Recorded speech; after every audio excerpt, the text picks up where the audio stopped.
ভাইয়া আমরা একটা জিনিস জানতে চাই যে আজকে কি উপলক্ষে এই মানববন্ধন? আপনারা জানেন যে ঢাকা শহরের যেই সকল খেলাধুলার মাঠ আছে, এভাবে তো আমাদের মাঠের পরিমাণ খুবই কম। সেখানে এই মাঠগুলি একটি দল বা গোষ্ঠীর কাছে কুক্ষিগত। গত যুগ যুগ ধরে বাংলাদেশের আপনি যদি দেখেন আমাদের এই ধানমন্ডি একটা অভিজাত এলাকা, সেই এলাকার শিশু কিশোররা কিভাবে বেড়ে উঠছে, সেই জায়গার মধ্যে সকল শিশু কিশোররা খেলার সুযোগ পায় না, যা খুবই অত্যন্ত দুঃখজনক। আমরা চাই যে অন্তত ঢাকা এই ধানমন্ডি বা ঢাকা 10 আসনে এই খেলার মাঠগুলি সকলের জন্য উন্মুক্ত থাকবে। সকল শিশু কিশোর যারা আছে সবাই এখানে খেলাধুলার সুযোগ পাবে। মাঠ হোক সবার জন্য উন্মুক্ত, এটাই হচ্ছে আমার কথা।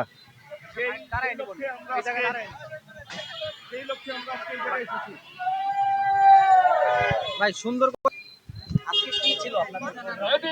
আজকে আমাদের কার্যক্রম হচ্ছে বাচ্চাদেরকে খেলার উপযোগী জায়গা করে দেওয়ার জন্য যে মাঠগুলো আছে এই মাঠগুলোকে নির্দিষ্ট দিন, যে কোনো একটা নির্দিষ্ট দিন শনিবার শুক্রবার বাচ্চাদের জন্য ওপেন করে দেওয়ার জন্য। কারণ হচ্ছে যে আমাদের পৃথিবীতে শিশুরাই হচ্ছে পরবর্তী ভবিষ্যৎ প্রজন্মের জন্য পাথেয়। এখন এই বাচ্চাদেরকেই যদি আমরা ঘরের মধ্যে বদ্ধ করে রাখি তাহলে তাদের মেধার বিকাশ কিভাবে ঘটবে? তো সেই মেধার বিকাশ বিকশিত হওয়ার জন্য আজকে আমাদের দাবি, যেই মাঠগুলো আছে এই মাঠগুলো নির্দিষ্ট একটা দিন যেন বাচ্চাদের জন্য ওপেন করে দেওয়া হয়, যেখানে বড়রা আসতে পারবে না। কারণ হচ্ছে বড় যেই বাচ্চারা আছে, বড় যেই ছেলেরা আছে তারা যখন খেলাধুলা করে বাচ্চারা ওই জায়গাতে কোনো সাপোর্ট পায় না, ওরা কোনো নিজেদের জোর বা প্রভাব খাটাতে পারে না। তো সেই কারণেই আমাদের আজকের দাবি সেটা হচ্ছে যে বাচ্চাদের জন্য নির্দিষ্ট একটা দিন ওপেন করে দেওয়া হোক সমগ্র ঢাকা শহরেই মাঠে। ধন্যবাদ।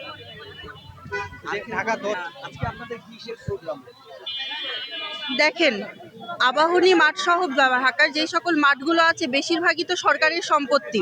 তো সরকারের সম্পত্তি আসলে ইজারা দেওয়া কতটুকু যৌক্তিক সেটাও একটা ভাবার বিষয়। এছাড়াও এই যে মাঠগুলো ইজারা থাকার কারণে আমাদের যা শিশুরা আছে বা যারা হচ্ছে যুবক আছে তারা বিভিন্ন রকমের খেলাধুলা করতে পারছে না। ইজারা দেওয়ার কারণে যারা শুধুমাত্র এই ক্লাবের অন্তর্ভুক্ত ফুটবল খেলতেছে তারাই প্র্যাকটিস করতেছে এবং এরপরে মাঠটা কি বন্ধ করে দেওয়া হচ্ছে, যার কারণে ঢাকার সবুজায়ন বৃদ্ধি পাচ্ছে না, শিশুরা ভালো মতো খেলতে পারছে না। তো তারা খেলতে না পেরে তারা কি হয়ে যাচ্ছে, ঘরকুনো হয়ে যাচ্ছে। এটার কারণে তাদের মানসিক বিকাশ বাধাগ্রস্ত হচ্ছে। আজকে আমাদের কর্মসূচি হচ্ছে আবাহনী মাঠের মতো, শুধু যে আবাহনী তা না, আবাহনী মাঠের মতো যেই সকল মাঠ এরকম ইজারা দেওয়া আছে সেগুলো যেন উন্মুক্ত করে দেওয়া হয় শিশুদের খেলার জন্য এবং তাদের মেধা বিকাশের জন্য, কারণ শিশুরাই আগামীর ভবিষ্যৎ। ধন্যবাদ।